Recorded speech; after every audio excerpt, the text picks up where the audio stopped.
E a temática de hoje é a Convenção Internacional sobre todas as formas de eliminação da discriminação racial, galera.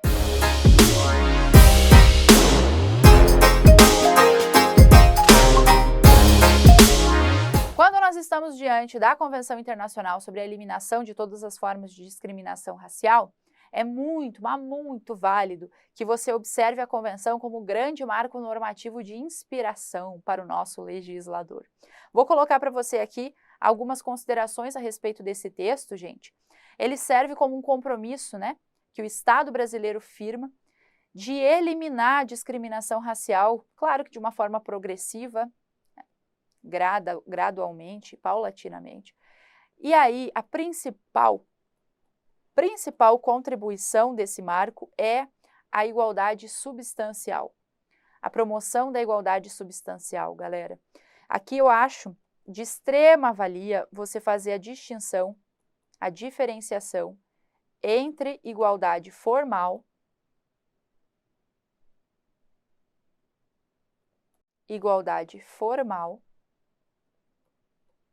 diferente de igualdade material, ou também igualdade, ou também chamada de igualdade substancial, né? Material ou substancial. Como assim, prof? Preciso saber dessa diferença? Precisa, gente. A igualdade formal vai considerar as pessoas de um ponto de vista abstrato. Tá? Por quê? Porque a igualdade formal só vai tratar as pessoas iguais perante a lei, iguais perante a forma com que serão tratadas, acolhidas por determinado ente, seja o Estado ou seja um organismo internacional. A igualdade formal, ela assegura que todas as pessoas tenham o mesmo caminho de acesso a direitos. Então, é aquela igualdade que nós chamamos de igualdade perante a lei. Ou seja, perante a norma, o mesmo caminho, mesma igualdade de tratamento, mesmo caminho a ser oportunizado. Quando a temática é direitos humanos, a gente observa ainda de forma mais evidente que nós não podemos ter a igualdade formal como regra. A igualdade formal ela foi perdendo espaço. Ela foi perdendo espaço quando se começa a discutir sobre isonomia, equidade, igualdade material ou substancial, que é a igualdade subjetiva, a igualdade analisada junto ao caso concreto, a igualdade de promoção de acesso ao direito material, e não somente uma via que seja igual e una para todos. A igualdade substancial ou material vai considerar as pessoas em suas vulnerabilidades, em suas características essenciais e únicas individualmente. Então, é válido dizer, prof, que a igualdade material ela supera a igualdade formal? Sim, ela supera. Cronologicamente, ela vem depois. Ela vem para dizer como é que um Estado vai se promover dizendo que todos são iguais perante a lei, como é o caso do Estado brasileiro, a igualdade puramente legal, formal, sem se preocupar em efetivar essa igualdade, em mover-se no sentido de dar às pessoas uma igualdade de alcance de direitos, uma igualdade material. O Estado não sobrevive se não houver igualdade material. Tá bem? Então, a igualdade material é a igualdade que considera o sujeito em sua vulnerabilidade, que abraça o caso concreto. É a evidência de acesso ao direito propriamente dito, direito material que vai ser assegurado. E aí, no que diz respeito à convenção que proíbe, que elimina a discriminação racial, se torna evidente a preocupação com a igualdade substancial, a igualdade material entre as pessoas. Não basta dizer que todos somos iguais perante a lei, se a população chamada pelo Estatuto da Igualdade Racial de população negra não observar ferramentas que promovam a sua igualdade material. Tá bem? Aí, eu citei para você no seu material alguns direitos que foram albergados por essa convenção. Direitos que estão ali desde os direitos individuais, gente, sociais também, tá? Então, veja, a segurança da pessoa, a evitar aí a violência, evitar a lesão corporal às pessoas chamadas de população negra. Depois, capacidade eleitoral, votar e ser votada. O direito de acessar todos os lugares, né? O quanto foi discutido isso, que as pessoas negras não poderiam votar, as pessoas negras não poderiam acessar determinados locais. Isso existiu, nós sabemos, dentro do nosso contexto histórico por muito tempo, certo? A segregação racial. E aí, essa política de igualdade substancial, ela vai inspirar o nosso legislador para tecer considerações a respeito do Estatuto da Igualdade Racial, que a prof, inclusive, deixou um slide só para ele aqui, porque eu quero falar um pouquinho do EIR. O Estatuto da Igualdade Racial, gente, é uma lei que data de 2010, antes tarde do que mais tarde, né? Finalmente reconhecendo a importância de conferirmos políticas de igualdade material à população negra. Então, algumas observações que eu vou fazer com você aqui, ó. População negra é o termo utilizado pelo Estatuto, não sou eu quem estou inventando o termo, né? Tá já no conceito do artigo 1º. São pessoas, até vou colocar aqui, pessoas pretas, pardas, ou que adotem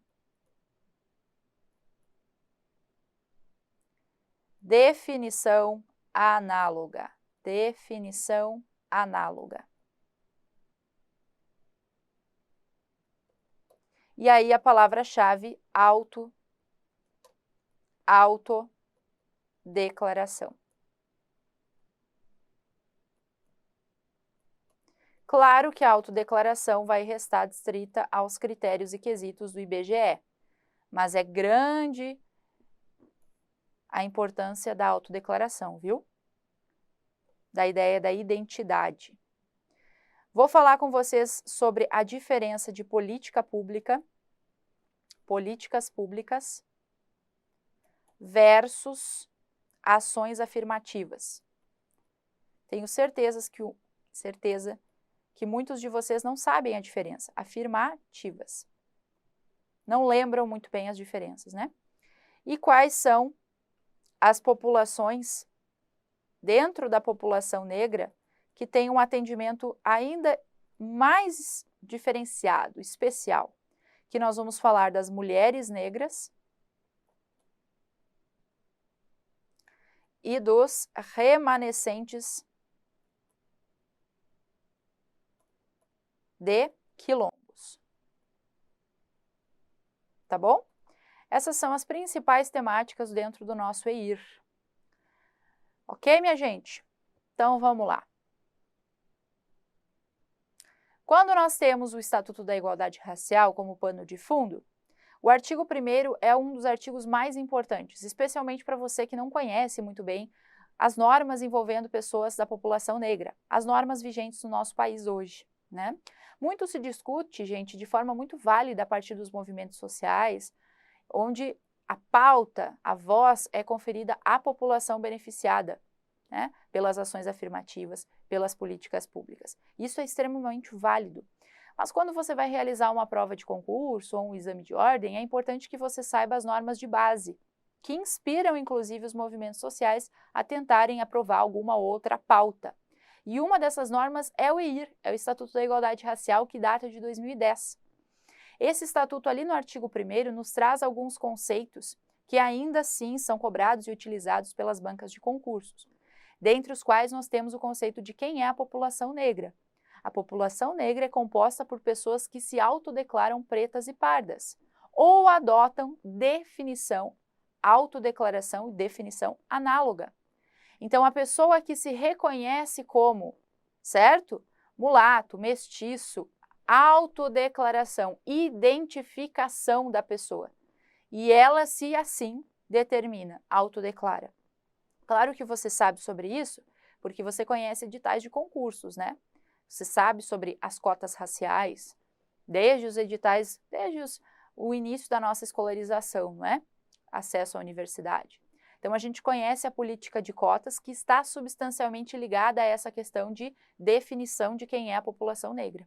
Então, pessoas que se autodeclaram pretas ou pardas ou adotam definição análoga, de acordo com os quesitos elencados pelo IBGE. Dentro do artigo 1º também, você vai encontrar a diferenciação entre ação afirmativa e política pública. Galera, presta atenção. Políticas públicas é o Estado agindo a partir daquilo que ele precisa fazer. O Estado vai redigir uma política pública em benefício da população negra. vai levar a educação àquelas escolas que são escolas criadas onde 99% dos alunos são remanescentes de quilombo. Vai enaltecer a importância do direito ao lazer em uma comunidade chamada de comunidade marginalizada, segregada, né? Áreas de assentamentos, que nós comumente chamamos de favelas, as áreas onde há uma vulnerabilidade econômica extrema. O Estado vai levar uma política pública de fomento ao lazer, então vai criar um centro esportivo, um centro recreativo. É o Estado fazendo o que tem que fazer. Políticas públicas são empregadas pelo Estado no agir das suas ações, programas, atribuições. Diferentemente das ações afirmativas. As ações afirmativas tentam reduzir mazelas e vulnerabilidades sociais. As ações afirmativas podem ser empreendidas tanto pelo Estado quanto pela iniciativa privada. Essa é a principal característica. E vamos seguir o meu exemplo. Se o Estado se preocupa em levar uma ação afirmativa de escolarização, iniciação na escola, e essa ação ela se dedica só a pessoas da população negra de baixa renda, em vulnerabilidade, essa ação afirmativa ela se desenvolve com o fomento do Estado ou até mesmo auxílio da iniciativa privada e abraça essa população exclusivamente, essa população vulnerável, deixou de ser uma política pública apenas e passou a ser uma ação afirmativa. Então, as ações afirmativas tendem a minorar vulnerabilidades. A preocupação é minorar a vulnerabilidade e, com isso, promover a igualdade material ou substancial. Então, é válido que você faça essa conclusão aí na sua mente, que uma ação afirmativa é muito mais importante do que uma política pública quando do prover da igualdade material. A ação afirmativa é o Estado ou a iniciativa privada combatendo desigualdade, combatendo a desigualdade. Tá bom, gente? Aproveito para falar que o artigo 1º do Estatuto ele também vai mencionar a diferença entre discriminação racial e desigualdade racial. Sim, existe diferença. A discriminação tem relação com os direitos humanos e as liberdades fundamentais. Uma pessoa que é discriminada não consegue exercer com igualdade os seus direitos e liberdades. Agora, uma pessoa que sofre desigualdade, ela sofre em determinada situação. A desigualdade é um conceito que está atrelado a uma situação fática. Uma negativa de acesso a um serviço, a negativa de inscrição, a negativa de compra de determinado produto. É uma situação de diferenciação injustificada. Então, ela sofreu desigualdade, certo? Esses conceitos também se entrelaçam e estão ali no artigo 1º do EIR. E para finalizar, o Estatuto da Igualdade ele se destina a proteger ainda mais a população mulheres negras e os remanescentes de quilombos. Com relação aos remanescentes, lembre que eles terão acesso à terra garantido, inclusive com relação à emissão de justo título de propriedade. Tenho certeza que vocês conhecem exemplos de comunidades de remanescentes que conseguiram ganhar causas, processos judiciais e finalmente tiveram direito à matrícula, à escritura das suas terras, ao justo título de propriedade, por serem considerados remanescentes de quilombos, certo? A partir do quê? A partir do direito fundamental de acesso à terra e a proteção que o Estatuto concede, a essa população na tentativa de promover a igualdade, mais uma vez.